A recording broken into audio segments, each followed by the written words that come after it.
Good day once again, friendly rivals. This is a Naruto Manga Chapter 635 review.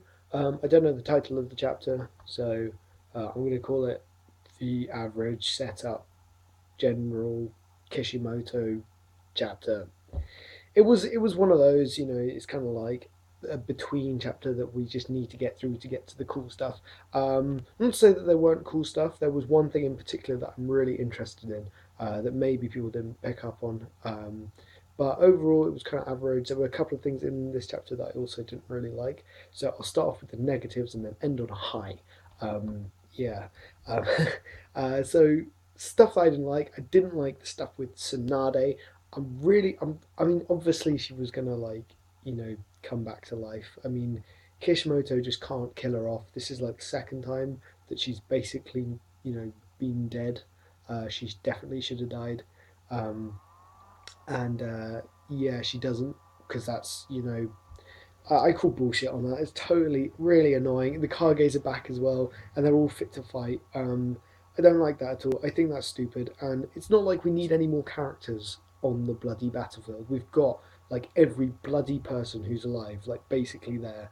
And if not, they're going there now with the Kages. And it's Tsunade's obviously not very combat effective because she's died. Like she's rubbish. Like she's a completely useless and expendable character. That the only reason Kishimoto is keeping alive is probably to develop Orochimaru's sort of character development, which is that's cool. I don't mind that because I'm liking Orochimaru at the moment, which I'll get onto in a second, and possibly keeping her alive to meet the first Hokage. I don't know what the point in that is, but I guess Kishimoto wants to do that. Basically, Tsunade, if Tsunade dies in this series before the end of the series, there'll be very little or almost no emotional backlash. Like when Jiraiya died, it was like really, really sad because obviously, he hasn't died before and you have respect for the character. But Tsunade's like dying left, right, and center, but still like there. And it's the same with when the Edo Tensei sort of gets spammed um, like in the series. Like when people come back, it's like, oh, he's back, and then he dies. Like, oh, well, he's dead now. That's why it's kind of annoyed that Asuma came back. I mean, it was cool that Asuma came back to show that Shika Ino Toji had developed and become like a really awesome team. But it kind of like I don't know taints the death of that character, um, and bringing people back just seems a bit like crappy. So yeah, I didn't like that. Also, the whole thing with KARIN, whilst it was quite funny and it's quite nice to get a balance of the serious and not so serious, that thing kind of dragged on a bit. And the whole thing about Sasuke, her and Sasuke, it's like okay, ha ha ha, very funny. But as I mentioned before, Orochimaru's lighter side, I'm digging. I'm really digging that. That was really funny when they're sort of KARIN and Sujetsu are having an argument, saying, "Oh no, you're weird, blah blah blah," and then Orochimaru's like, "Oh yeah, you're both weird. You're probably the weirdest, here." And then it zooms out, and he's like, "Oh yeah." I mean, that made me laugh quite a lot. I was quite happy with that, and I'm liking. I'm a bit. I think it's kind of weird that Orochimaru, like one of the main villains, has decided to take a back seat and just watch, and all that stuff about the wind that takes him. Yeah, nice. That I couldn't. Well, while I was reading that, I just couldn't stop thinking about like farting because I'm like really mature like that. So yeah, that wasn't so great, but Orochimaru, I'm liking at the moment. He's a cool fella. Um, Now, the thing that I said at the beginning of this review that there was one thing in particular that I really did like. Whilst Sai is kind of like a really weak third wheel character, pardon me. He's a really weak third wheel character.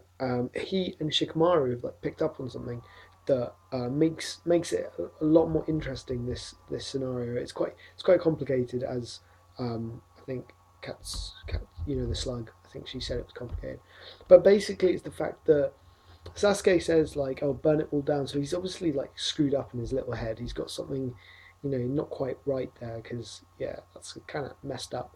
Um, and then Sakura is kind of like that weird smile, and it looked the actual art of it didn't look sort of familiar to Kishimoto's style. It was quite a detailed like mouth, and it was kind of like it really forced like fake smile. It's really weird. So I'm confused by that, and it makes me really invested in the character development and plotline, future plot lines for Sasuke. We haven't seen a lot of Sasuke, but this is really weird. It's like really subtle, which I liked. Well, it wasn't really subtle, but it was quite subtle in the fact that something about Sasuke isn't right. Naruto's obviously playing really dumb at this point, but it was, you know, it's kind of a weird thing. So yeah, that makes me really interested in Sasuke and what's going to happen after this fight, which is a good thing because obviously this fight at the moment is really energetic and we're all like, yes, this is so cool. So for something like that to be, you know, something to look forward to after the fight, that's really important for the rest of this series. So the last good thing, whilst people may freak out about it, I don't think anyone actually would freak out about it. But it was the last page with Kakashi and Obito. I mean, Kishimoto's done this hundreds of times. Like at the end of his chapters, it's like a trademark thing that he does. So in because of that, I'm really not worried about Kakashi at all. I'm not worried that I think um, they'll have their fight and stuff, blah blah blah, and they'll come back and Minato will be involved somehow, or he should be at least. Um, but this is a shock page just to introduce the fight because obviously you can't end a chapter, but start on a new scene with one page. Yeah, that would be rubbish. So this is a good way just to get back into the fight, and you know it's all in the genjutsu. So yeah, I wouldn't worry about Kakashi, but it was good. It was very good. Now next week we're obviously going to have a bit more of Kakashi and Bito, which we've been missing out quite a lot of in the past few weeks. So I'm looking forward to that. See some sort of conclusion with that because I fucking hate Obito and his ass needs to be kicked. But yeah, that's basically all from me for now. Please comment below in the comment section below the comments. Comment below, and I will reply because I like to debate with everyone all day, every day, all day, every day. Yeah, so definitely comment if you want to talk about this week's chapter and tell me what you thought. Tell me what you thought of my review and my thoughts. Did you think the things that I thought were good, and did you think the things that I thought were bad were bad? Um, but yeah, so yeah, if you like this video, then please thumbs it up. If you like all my videos, then feel free to subscribe, and then I'll hopefully keep you entertained with my reviews and drawing videos and plenty more to come. So thanks for watching. Adios, amigos.